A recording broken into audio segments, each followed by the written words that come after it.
Now this Mishnah in Avot, Mishnah in the 4th chapter, 29, it says the following. Hu haya omer. He used to say, which is referring to the same Tana that talked before, which is Rabbi Elazar HaKapar. He used to say, the newborn will die. The dead will live again. The living will be judged in order that they know, teach, and become aware that He is God. He is the fashioner. He is the creator. He's the discerner. He's the judge. He's the witness. He's the plaintiff. He will judge. Blessed is he before whom there is no inequity, no forgetfulness, no favoritism, no acceptance of bribery. For everything is his. Know that everything is according to the reckoning. And let your evil inclination not promise you, meaning don't fall for the evil inclination that tells you that the grave will allow you to escape. For against your will you were created, against your will you were born, against your will you live, against your will you will die, and against your will you are destined to give an account before the King who rules over kings. The Holy One, blessed is He. Now, the commentaries say this Mishnah has a lot of stuff. They literally say that. This Mishnah includes everything. What's everything? Know that there's reward and punishment. That's everything. Know that there's someone you have to deal with. Briefly, we usually go into more details in each one, but we're already doing the concept of it. The Tana is telling you a few things. The ones that are going to, the newborn that will die, Chachamim, Rabbeinu Yonah is saying this is, just to know, this whole Mishnah is about doing tshuva. Why? Eventually you're going to die. V'ametim lichyot, the dead will live again. Tiferet Yisrael, Midrash Shmuel, and several others are all saying the same thing, where this is talking about the resurrection of the dead. Eventually, we're all going to be resurrected if we're tzaddikim. But if we're not, then there's a different resurrection. What's the resurrection? Eternal Gehinnom, eternal punishment. V'chaim lidon, and the living will be judged. Living will be judged, meaning people get punished in this world as well. But nonetheless, after. In order that they know, teach, and become aware of who He is. In essence, Hashem gives you all kaparat avonot in this world, whether it's finding the wrong coin in your pocket, instead of 10 cents you found a quarter, or if you lost some money in the stock market, or you have a headache, or you're, Baruch Hashem, any flat tire, or any of these easy ones, or difficult ones, like Bar Minan. Some people have cancer, divorces, this, that, lose kids, Shem Elachem. Someone I know, a rabbi that I know in Coral Springs, just had a 2-week-old baby die. I mean, this is a kaparat avonot. Why does Hashem do all these things? He said, listen, there is a din and cheshbon. There is an accounting that happens in Shamayim. Each one of us has a different account with Him. In essence, the whole purpose of all of these things is to know He's God. That's the point of your life, to know He's God. But to say, okay, I believe in God, but go against Him on a regular basis, that means you know the wrong God. Because this God, you can't go against Him on a regular basis. Why? Because if you know who He is, you're going to realize there's a din and cheshbon that comes up after that, after this life. He's the fashioner, He's the creator. The Meiri says that He's the one who created you originally, and He's also the one that's the Yotzer. That means that He's constantly sustaining creation. He's constantly recreating the world on a regular basis. U'amevin. He's the discerner. What does it mean, U'amevin? This is specifically catered to all of those people that have the excuse, oh, listen, this generation's a weak generation, so Hashem understands. So in Psalm 33, verse 15, it says, Amevin kol ma'asem. Amevin kol ma'asem, meaning Hashem knows every generation. He knows this weak generation. He knows the generation of Moshe Rabbeinu. He knows the generation of after, in between, before, after. Meaning, all of you can do tshuva. All of you can follow Hashem. All of you can do everything. There's no such thing as, no, we're weak, so therefore we don't have to do. No such thing. Umevin. Umevin meaning when He created the world, He knew you're going to come. He knew you're going to come, And he still wrote this Torah, meaning if this Torah was not applicable to today, he wouldn't have written the Torah. He wrote a different book. He said he would have wrote, okay, this stops at year 2017 of the Christians. This stops at 5778 of the Jews.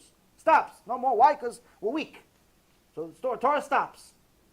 You don't have to keep Shabbat anymore. You don't have to keep kosher anymore. You don't have to do anything anymore. Why? Too tough. He didn't write that. He wrote the opposite. Umevin. Umevin meaning he created the world with you in mind. No excuses. There's no Moses didn't drive on Shabbat because he didn't have a car. No such thing.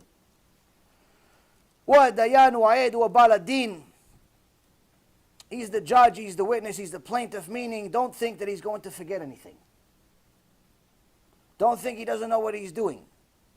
Don't think that you can fool him. Don't think that you can bribe him. Now many people are saying, wait a minute, what about free choice and so on? If he knows all this stuff, how could it be? So Baruch Hashem, with your schut, I had a chidush this week that you could actually find. I told you could always find something good in this week's parasha. Which week? This week. Every time this week you find something good that's relevant to your life at that moment. So this week in Parashat Shemot you have a chidush. What's the chidush? The secret behind free choice. Secret behind free choice, written in the Torah. It's multiple places. This is one that I found myself that for me was a chidush. Maybe you already knew it, but this is what it says. In Sefer Shemot, the book of Shemot, Exodus, chapter 4, verse 8 and 9. Hashem Yitbarach is talking to Moshe Rabbeinu, and he's sending him to Egypt to go free Am Yisrael. And Moshe is arguing with Hashem, saying, I'm not good enough, I'm not this, I'm not that, what if they don't listen? And they go back and forth. The Chachamim say that, our sages say that they argued for a week. A week back and forth. Moshe didn't want to do it. It's humility. But nonetheless, he says the following. והיה אם לא יאמינו לך, ולא ישמעו לכל האות הראשון, ויאמינו לכל האות האחרון. When Moshe Rabbeinu told Hashem, what if they don't believe me? What if they don't believe me? I show them, I do this, I do this, I do this. I tell them I spoke to you, and they don't believe me. So Hashem Yitbarach says the following. It shall be that if they do not believe you, if they don't believe you, and they don't heed your voice on the first sign, they'll believe the voice on the latter sign. And it shall be that if they do not believe even those two signs, and do not heed your voice, then you shall take from the water of the river and pour it out on the dry land. And the water that you shall take from the river will become blood. And when it's on dry land. So now, what's the secret here? Moshe Rabbeinu is asking Hashem, what if they don't believe me? I say I spoke to you. They say, show us proof. You have a recording, it's on YouTube. What do you have? They don't believe me. Hashem says, you're right. Maybe they're not going to believe you. So give them a sign. Okay, what if that sign doesn't work? So give them a second sign. Okay, what if you give them a second sign doesn't work? Give them a third sign. Third sign they're going to work. Which means what? Hashem says it's very much possible they're not going to believe you. It's very much, it's their free choice to believe you. But here's the art of free choice. He says they have three possible outcomes here. Hashem knows there's three possible things they could do. They don't believe you after the first sign. Show them the second sign. They don't believe you after the second sign. That's the second choice. Give them the third sign. After the third sign, they're definitely going to believe you. Meaning that even though Hashem gives you free choice, and he's telling Moshe Rabbeinu, potentially they're not going to believe you a few times before they finally believe you. He could have easily said, no, they're going to believe you for sure. They're going to believe you for sure. After the first sign, they're going to believe you. He didn't say that. He says, you're right. Maybe they're not going to believe you. What does it mean? It says, if they believe you after one, good. If not, they have their free choice. They don't want to believe you. Give them a second sign. If not, give them a third sign.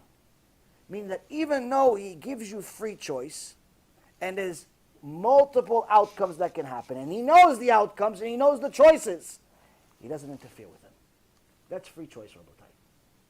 He knows the outcome, he knows the choices. He could have easily told Moshe Rabbeinu, no, they're going to believe you after the first sign. Why? I decided for them they're going to believe you. But he didn't say that. He says, no, you're right. Maybe they're going to choose not to believe you. So give them the second sign. What if not? Another choice. Each time, another choice. There's multiple outcomes for your free choice.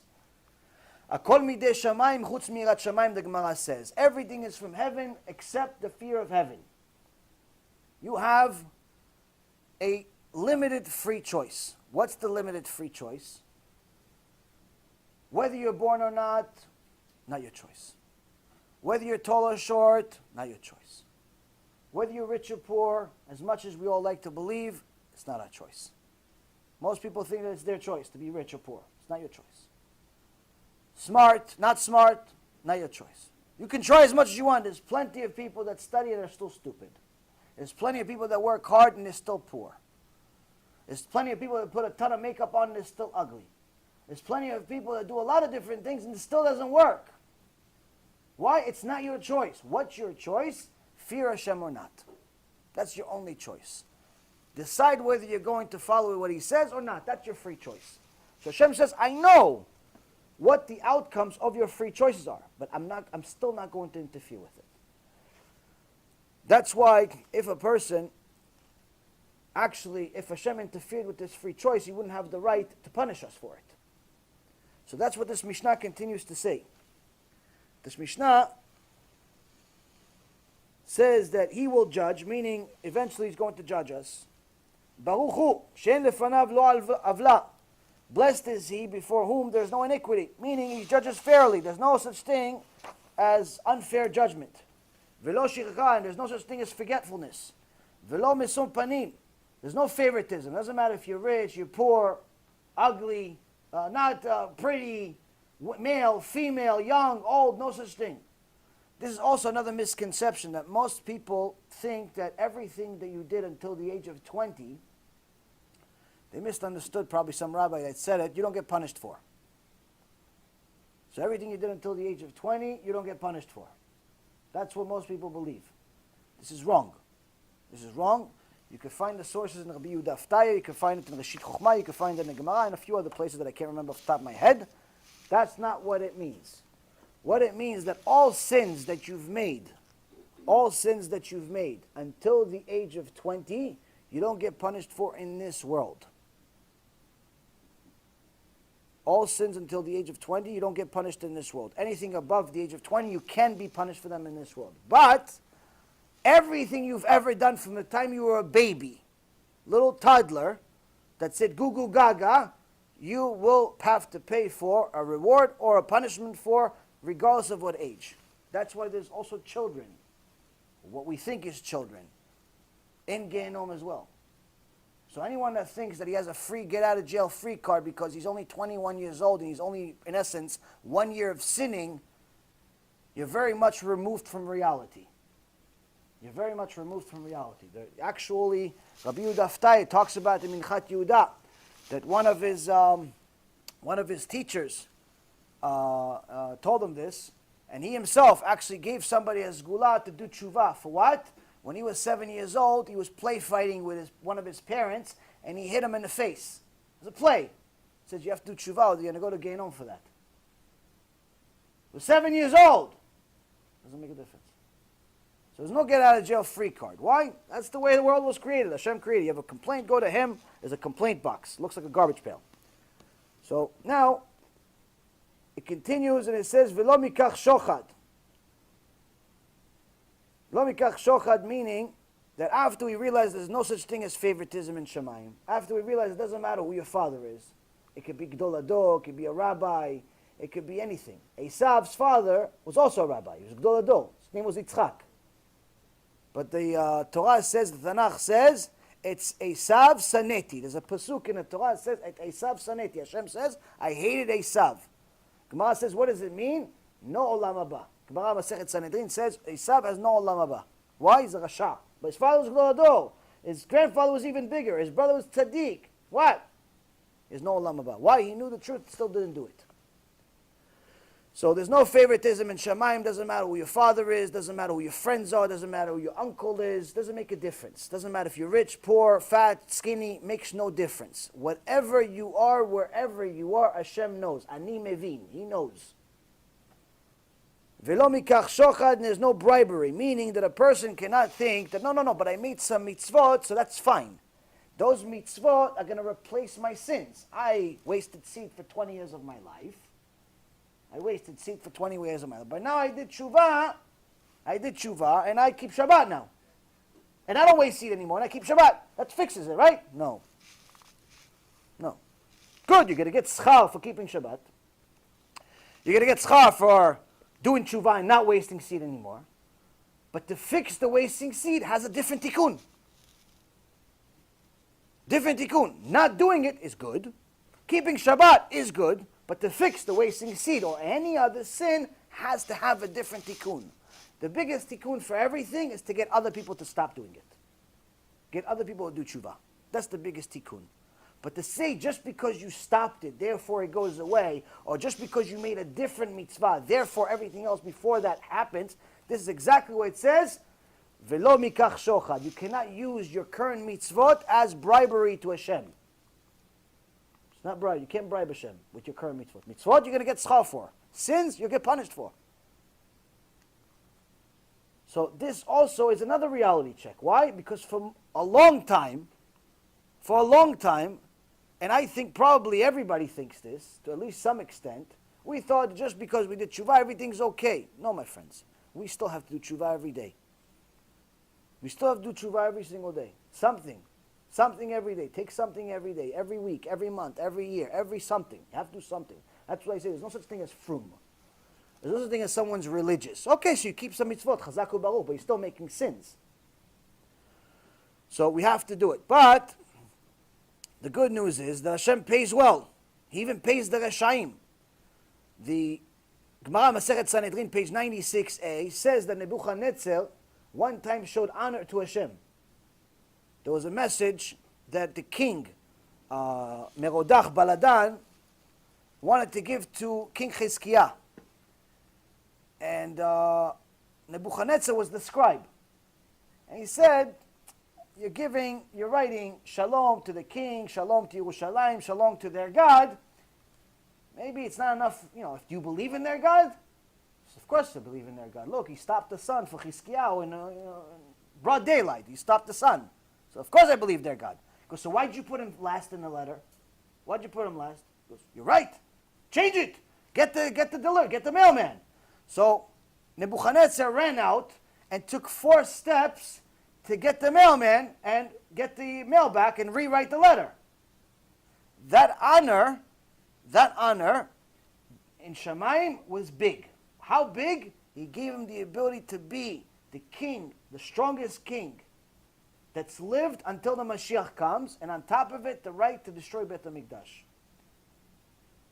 Now the Gemara says something extraordinary. That after he took the 4th step, he took 4 steps outside the castle. 4. Exactly 4 we know for sure. How do we know it's only 4? Because Malach Gavriel came down from Shamayim and stopped him. And 4 steps. Why? If he took 5, he would have the right to destroy Am Yisrael.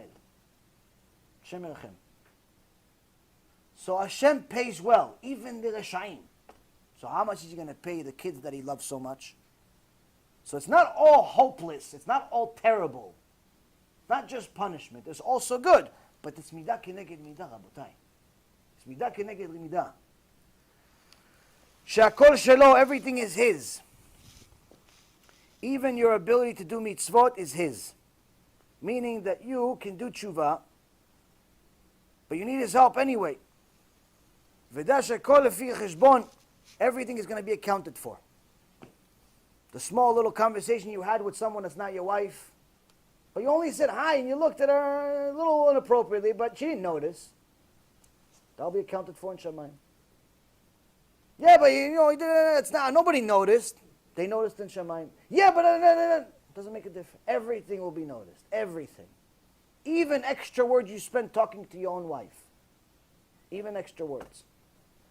The Gdol Ador, in the times of the Gemara, Rabbi Yossi Glili, one time came into town. He sees a woman named Bruya. Who's Bruya? The Gdolat Ador.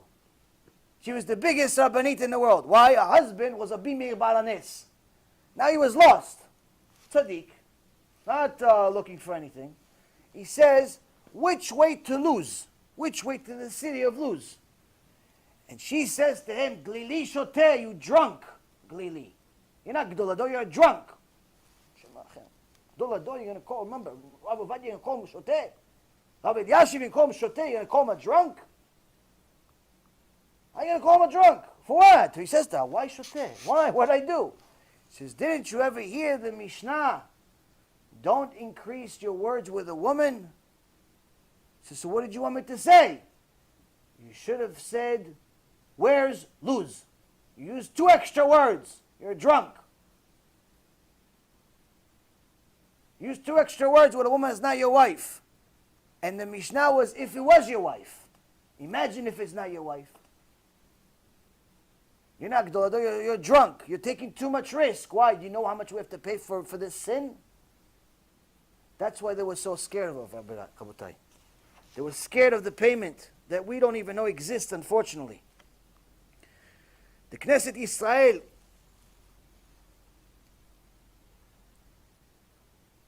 says that the reckoning, the cheshbon, is also referring to the fact of how bad the sin was. Not necessarily if it's Chilul Shabbat, or it's you didn't say bracha before you learned Torah. Didn't say that. It says how much kavanah you had in your sin. How excited were you to make a sin? How excited you are to go do something against Hashem. It says that, my friends, you pay extra for. You pay extra.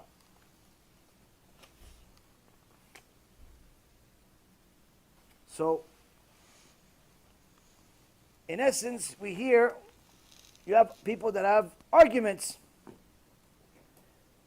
says, don't let that argument, that yetzirah that you have that's telling you, no, it's not real, it's not this, it's not that. Don't let that evil inclination, don't let the yetzirah make you think that you can get away with it. And don't let the yetzirah let you think that just because you didn't really ask to be born, therefore you can sin. Because the reality is that even though the Mishnah says you were born even without asking, you will die without asking, you will live without asking. At the end of the day, every single person in the hospice center, you told them, listen, you're dying. What do they try to do? They still try to get another breath. They still try to breathe more. They still want more. They're still willing to pay every single penny to live another second, another moment. Why? Everyone wants to live. The fact that you didn't ask to come is irrelevant. Once you're here, you want to be here. So, the Vilna Gaon gives a phenomenal genius. That's why he's called Gaon. Halachic analogy of the commentary on this Mishnah. It says if Reuven builds a big fence around his field, and your fence is, Shimon's field is inside. And Reuven builds a fence, 3 corners. Doesn't do a whole 4, because you're inside. You don't have to pay him for it. Why? He built it for himself. And you could technically say it's not a full fence. But if you're going to build the 4th one, then you have to pay him for what he built. Why? Because now, obviously, you want what he built. You want what he built. Similarly, the first 3 statements that you were created without wanting to, you were born without wanting to, you live without wanting to, you will die without wanting to, all these different things, they're all very nice. They're all very nice reasons of why a man should, not have to pay for his sins. They're all very nice reasons why he shouldn't pay for his sins. But the fact that when someone is told, listen, you have 5 minutes to live, unless you give me every dollar you have. You have 10 minutes to live, unless you breathe twice for every second. What are you going to do? You're going to fight for it. So now you're here, you want to live? You have to pay for the rest of the fence. You have to pay for the rest of the fence. You like it or not, you want to be here.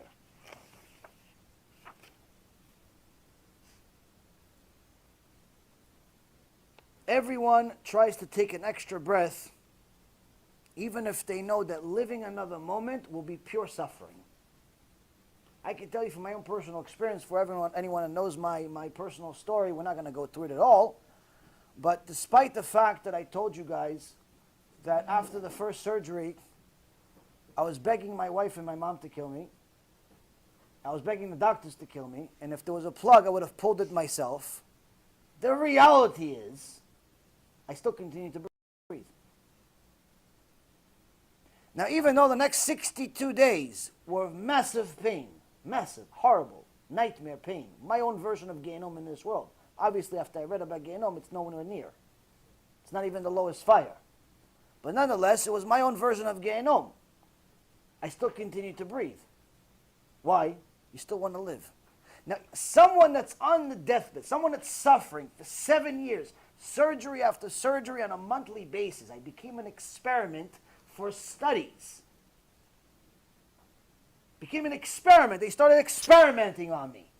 You're saying, no, we have no idea what's wrong with you. You have things that are not connected to the surgery. You're crying of pain of something that's not even connected to the surgery. We have no idea what's wrong. Let's start experimenting. It's free. Good price. But nonetheless, I continued. Why did I continue? It's suffering. It's painful. Why? Because everyone wants to live. Even the guy that commits suicide. The second he jumps off, he wants to live. The second he jumps off, he realizes it's a mistake. How do I know? People that tried to commit suicide said it. One guy that actually jumped off of the bridge in the Golden Gate in San Francisco. He actually survived. Jumped maybe 5-6 years ago. He's one of 2 people that ever survived jumping off the Golden Gate. He said himself, there's a video online of him, young guy, maybe your age, my age. Young guy, probably younger even. He says, my life was horrible. My life was miserable. I hated it. Obviously, you hated it. I mean, you weren't exactly happy if you're jumping off a bridge. But the second my feet left the bridge, I regretted it. The second they left, I said, no! The second I left, everything flashed in front of my eyes and I realized it was a mistake. Why? Everyone wants to live. The fact that you want to live, that's the reason why you have to pay the bill, for the full fence. Any sin you make, you will have to pay. Now, we haven't gone to the graphic stuff yet. We will shortly. For anyone who doesn't know, this is a shiur about Gehinnom, so it's not going to be the pretty nice stuff like we try to. But nonetheless, it's all things that are in the Torah. So far, we've provided sources of where Gehinnom is in the Torah. Ultimately, the end of the Mishnah says you will be destined, ultimately this whole thing, this whole point of your life is to know that at the end you will have to pay the bill. You have to give an account. Before who? Before the king who rules over all kings. The Holy One, blessed is He. In Psalm 139, verse 7 and 8, King David says to Hashem, where can I go? How could I run away from your spirit, in so many words? Where can I flee from your presence? If I go to heaven, if I ascend to heaven, you're there. If I make my depths to the lowest depths, if I make my bed to the lowest depths, meaning if I go inside Gehinnom, behold, you're there too. Can't run away from Hashem. That's the point. So, now, the Sfarim HaKadoshim made it a point that we realize that Gehinnom is very much a subject that people need to know about, because that is the one way that if a person understands it, even if it's once in their life, they learn about it, they understand it, they can meditate on it, they can think about it at one point or another, especially before a big sin, especially before they make the mistake of their life, especially before they go in a wrong direction. If they understand this and believe it, this is the type of information that can keep you away from the Yetzer Hara.